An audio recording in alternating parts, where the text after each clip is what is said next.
Hi, it's me again with Corel Draw Tips and Tricks. This is part 5, going to be a little short video. Somebody asked me how I'd cut the moon out where I engraved it just on this white part so it did not mess with any of my black paint. You know, if you could see, if we even put it to the back of the page, you could possibly do that, but it'd be a lot safer to take your Smart Fill tool and let's fill it with this light blue and nudge that over and then nudge this over. I'm going to go ahead and nudge them both again so I can group them together, Control G, and then I'm going to nudge them back. I'm going to left click, right click, and so I only want this part to engrave. I don't want this bottom part to engrave. So let's try the Intersect tool. And if we look, now I've only got that part that's going to engrave. And when I put this back in the laser, so if you haven't watched all the videos, this is what it looks like. Came out super cool. So if you will start, in this file is like a 6x6. You know, had it butted up against the corner.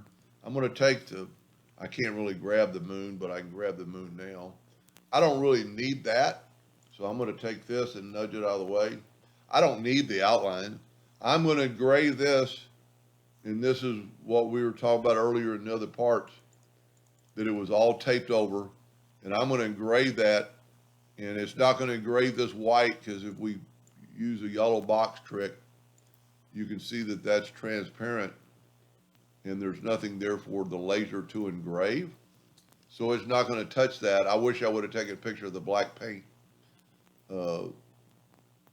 after I did this, and I painted the entire thing black, waited for it to dry, took off the tape, and then because your nudge is there, I'm going to nudge it up out of the laser bit. I'm going to take I don't really need that frame, but I'm going to take and then I engrave this, and it's not going to touch that black area because everything's been removed, even the parts of the tree.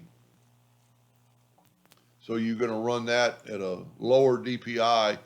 This moon was created with some software called Photograve that I've had for, going on maybe 12 or 14 years. I use it occasionally on photographs, but in this case, it did a superior job.